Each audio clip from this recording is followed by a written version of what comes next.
अब आइए आपको दिखाते हैं कैसे बांग्लादेश संकट को लेकर हिंदुस्तान में सियासत शुरू हो गई है।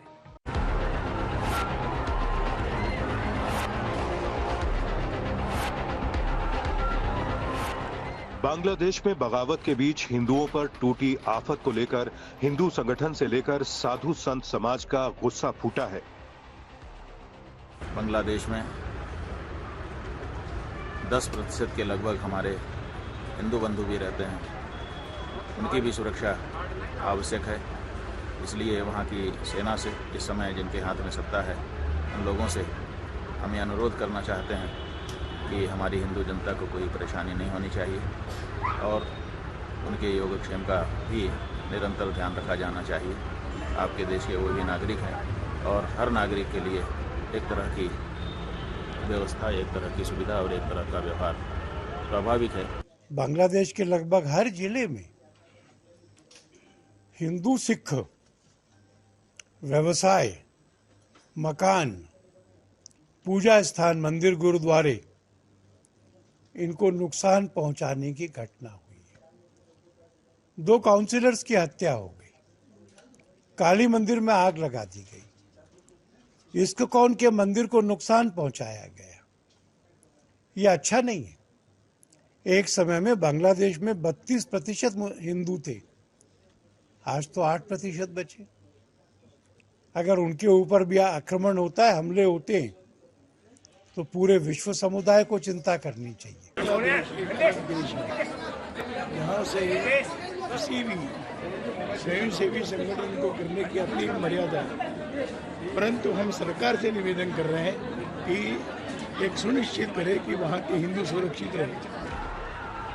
मांग यही है कि बांग्लादेश में रह रहे हिंदुओं पर अत्याचार बंद होना चाहिए।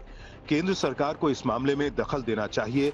वहीं दूसरी तरफ हिंदुओं पर हमले को लेकर देश में सियासत भी शुरू हो गई है। जिस प्रकार से बांग्लादेश में हमारे लोगों को पीड़ित, प्रताड़ित किया जा रहा है, दिन दहाड़े उनकी हत्या की जा रही है, हमारी आस्था, हमारे मंदिर तोड़े जा रहे हैं, उद्धव ठाकरे की चुप्पी का क्या कारण है?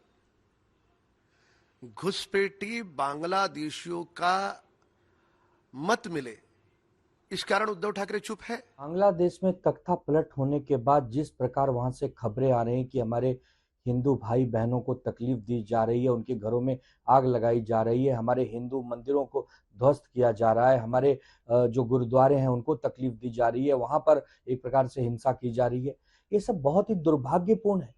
लेकिन उससे ज्यादा दुर्भाग्यपूर्ण है कि हमारे केंद्र की जो भारतीय जनता पार्टी की सरकार, जो अपने आप को बहुत बड़ा हिंदूवादी कहती है, वो क्या कर रही है? जो हमारे विदेश मंत्री हैं वो क्या कर रहे हैं? बड़ी बात यह है कि विपक्ष की तरफ से बांग्लादेश के बहाने मोदी सरकार पर निशाना साधा गया है।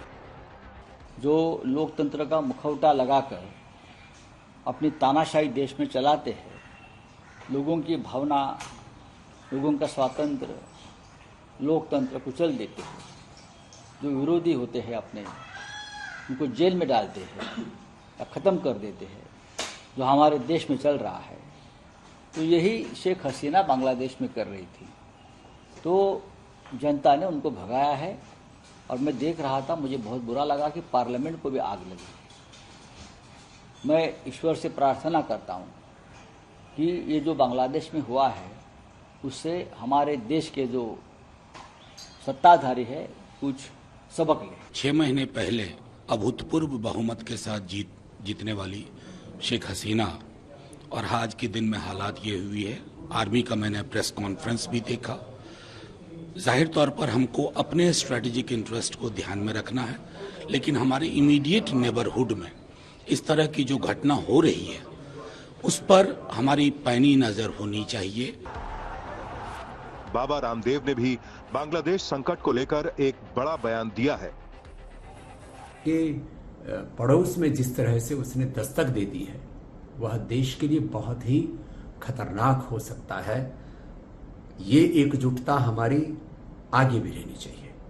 कोई यहाँ पर आरक्षण के नाम पर, कोई जाति के नाम पर, कोई अलग अलग प्रकार के मजहबी उन्माद के नाम पर देश को जो बांटना चाहता है।